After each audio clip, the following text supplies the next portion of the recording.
E aí eu trago para vocês, na nossa primeira atividade, exatamente isso, que é a ideia do neoconsumidor, ou seja, a pessoa que, nesse cenário atual, vai até a drogaria para consumir. E aí, entre esses perfis de clientes, nós temos o primeiro perfil, que é o consumidor canal. Quem que é o consumidor canal? É o sujeito que está consumindo a todo tempo. Esse perfil aqui, inclusive, ele é muito fácil da gente entender. Veja a pessoa hoje que está aprofundada, né, que está ligada muito intimamente à tecnologia. A pessoa que tem um telefone nas mãos, por exemplo, entra ali num aplicativo de e-commerce, numa Shopee da vida, numa Shein, no Mercado Livre, e ali ele faz a sua compra. Né? A Maria está precisando de uma maquiagem, está precisando de uma roupa nova, está precisando de renovar lá o guarda-roupa, o que ela faz? Ela entra na Shein, vê o que tem lá em promoção e compra. Inclusive, essas plataformas de e-commerce lançam até alguns cupons muito atrativos para o consumidor canal. Porque como o consumidor canal, o sujeito que está comprando, consumindo a todo tempo, ele está esperando novidade, ele está esperando vantagem. Aí eles vão lá e lançam um cupom de frete grátis, ele lança um cupom de desconto exclusivo, ele lança um cupom de fidelidade. Opa! Então, aonde que nós vamos surfar nesse consumidor? É exatamente nesse ponto. Se é o sujeito que está comprando a todo instante, nós precisamos pensar em uma drogaria, em uma farmácia, que atenda às necessidades desse consumidor canal. E aí, se nós alargarmos a nossa mentalidade para as grandes redes, elas já entenderam isso há muito tempo. Você vai lá na Indiana, faz uma compra na Indiana, fica 3 meses sem ir na Indiana, ela manda lá uma mensagem no seu telefone. Ah, senhor Pablo, tem 3 meses que o senhor não compra aqui, nós estamos com a super promoção, vamos mandar um cupom de 20% de desconto para o senhor. Pronto. Lembrem, pessoal, do programa de fidelidade? A gente muitas vezes trabalha isso na farmácia, mas a gente não fala para o cliente. Às vezes o produto está com desconto, mas você não fala para o cliente. Esse cliente está esperando isso. Inclusive, nesse treinamento de vendas, nós vamos falar mais para frente exatamente sobre isso. CRM, que é o acompanhamento do cliente, que é a gestão do cliente. Entender quem é esse cliente, o que esse cliente compra, qual que é a promoção que vai atingir esse cliente, que vai trazer esse cliente para a minha farmácia. Então, é esse o primeiro perfil de cliente. É o sujeito que está consumindo a todo instante e ele espera, obviamente, sempre a melhor condição, sempre a melhor promoção. Depois nós temos um segundo perfil de cliente, e esse que para nós também é um perfil muito interessante a ser analisado, que é o cliente informado. E no que diz respeito ao cliente informado, talvez seja o número, junto com o último perfil que nós vamos ver, que é o cliente global, é o perfil que mais cresce. Porque é o cliente que tem a informação amplamente disponível na palma das mãos. É o sujeito que faz a consulta, começa a sentir uma dor aqui, começa a sentir uma dor no ombro, começa a sentir uma dor de cabeça. Antes mesmo de ir ao médico, ele entra lá no Doutor Google e pesquisa no Google tudo aquilo que ele está sentindo. Sabe aquela cliente, ou se não é aquela cliente que vai na farmácia, que foi no médico, o médico deu para ela lá o resultado dos exames, ela fez o exame, está lá com o resultado. Antes de ir no médico, para o médico falar do resultado do exame, ela entra no Google, pergunta tudo para o Google que está escrito ali no exame, e o Google vai dando para ela tudo que é os problemas. Esse cliente, pessoal, quando ele chegar na sua farmácia para comprar o medicamento que o médico indicou, ele já vai chegar lá sabendo um monte de coisa daquele medicamento. Ele vai chegar lá sabendo contraindicação, sem mesmo ter lido a bula.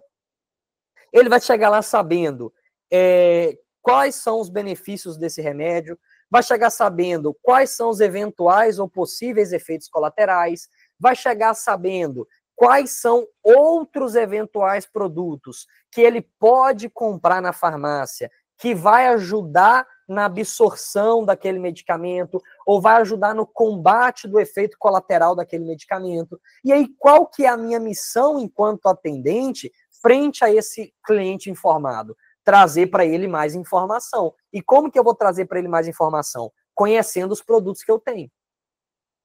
O cliente informado, ele quer que você Diga para ele não somente aquilo que ele já sabe. Ele quer que você traga para ele uma novidade, algo novo que ele não sabia. E aí isso aqui para nós vai ser muito importante. E como que eu vou saber disso? Às vezes a gente perde muito tempo do nosso dia, a loja está cheia, depois a loja esvazia. Eu acho que não existe uma farmácia que tenha clientes toda hora. Assim, ó. A farmácia fica aberta 15 horas por dia e 15 horas por dia tem um cliente entrando e saindo. Isso não é comum. Se acontece, não é comum. Até mesmo porque é uma realidade adversa. Então, nos momentos que você está na farmácia e que você está mais tranquilo, aproveita aquele tempo para conhecer o produto que você tem. Se você não conhece tudo, aí sim, pega o telefone, entra no Google e pesquisa para que serve aquele produto. Porque aí você começa a, inclusive, entrar naquele universo que nós vamos ver lá na frente da venda agregada. Ô Pedro, como que eu vou fazer uma venda agregada? Isso aqui, ó. Conhecendo o perfil do cliente que você está atendendo e, ao mesmo tempo, conhecendo o produto que você tem à sua disposição para oferecer para esse cliente. O terceiro perfil de cliente que nós temos é o cliente interlocutor, que também é um perfil de cliente que cresce muito, principalmente no meio dos jovens, dos adolescentes, também no meio dos adultos, mas principalmente no meio do jovem ali, entre 15, 16 até os 30 anos, que é a imagem daquele que nós chamamos de influencer, né? Que é o blogueiro da cidade, ou é a blogueira. Eu estava até dando o exemplo aqui outro dia da Virgínia, que ela lançou um body splash, e aí o negócio fez sucesso, rapidamente vendeu, acabou tudo. As pessoas mais espertas foram comprando o kit, e aí suponhamos que o kit vem com 2 unidades, essa pessoa comprou o kit a R$80, as 2 unidades. Quando acabou e zerou, ela vendia cada uma daquelas unidades por R$80. Por quê? Gerou demanda, mas depois não teve produto para acolher toda essa demanda. Veja só, na farmácia isso acontece. Quantas vezes a gente não vê isso? Um produto, isso acontece muito com controlados, né? Veja aí, ou uso contínuo. Veja o próprio Forxiga, por exemplo. É um medicamento que de vez em quando dá falta. Por quê? É um produto que as pessoas procuram muito.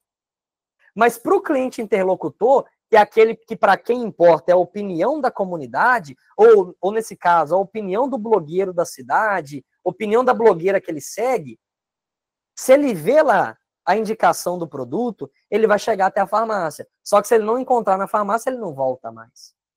Hoje em dia, as farmácias estão investindo muito, inclusive, nessa ideia do blogueiro. Chama o blogueiro para ele fazer a promoção de um produto que tem na farmácia, a blogueira vai, eu estou usando o shampoo tal que só tem aqui na drogaria X.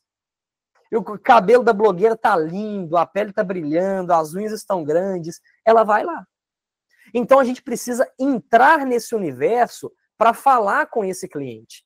A gente tem farmácias hoje, nós temos drogarias hoje, inclusive na Multifarma, que fazem um trabalho muito bonito nessa questão da divulgação nas redes sociais. Nós temos lá o exemplo da Moreira César, nós temos o exemplo de outras drogarias que fazem muito bem isso e que, investindo nesse marketing, consegue atrair a figura do cliente para si. Porque o cliente vê aquela promoção, ele vê aquela propaganda, aquela divulgação, e ele vai atrás realmente para encontrar aquele produto. Esse é o cliente interlocutor. Depois nós temos o cliente engajado e, por fim, nós temos o cliente global. E quando a gente fala de cliente engajado, é aquele sujeito que vem para comprar a marca que nós temos na farmácia. E aí, como que eu estou me preparando para vender isso para esse cliente? Nós temos um exemplo, pessoal, nós temos um exemplo muito, muito forte hoje, que vem crescendo muito, que é a respeito da marca própria. Inclusive, tem algumas vitaminas, algumas apresentações aqui atrás de mim. A marca própria, por exemplo, é um grande benefício para o cliente engajado, porque é o cara que vai lá e vai procurar o produto que ele tem e é aquele produto que ele quer, porque é só ali que ele encontra. Eu vi que a Sabrina comentou que ela está presente, pronto, a Sabrina está aqui, não me deixa mentir. Né? A Moreira César é uma drogaria, como eu disse para vocês, que entrou nesse universo das redes sociais e que conseguiu encontrar nesse universo das redes sociais, a partir daquilo que nós chamamos da febre do momento, as trends, etc., conseguiu, a partir disso, encontrar ali um nexo de contato com o seu cliente. Como que eu vou conversar com o meu cliente apresentando para ele o que eu tenho na minha farmácia de forma leve, de forma suave, de forma com que ele sinta-se acolhido pela drogaria e às vezes até num tom cômico, né? Fazendo uma trend engraçada, uma brincadeira, e o cliente se sente próximo a partir disso. O que eu estou querendo dizer com vocês? Nós estamos nesse momento introdutório, mas nós vamos aprofundar nisso, e eu quero que vocês tenham isso aqui muito claro na cabeça de vocês para os próximos momentos em que nós iremos falar, porque isso daqui vai vir muito fortemente.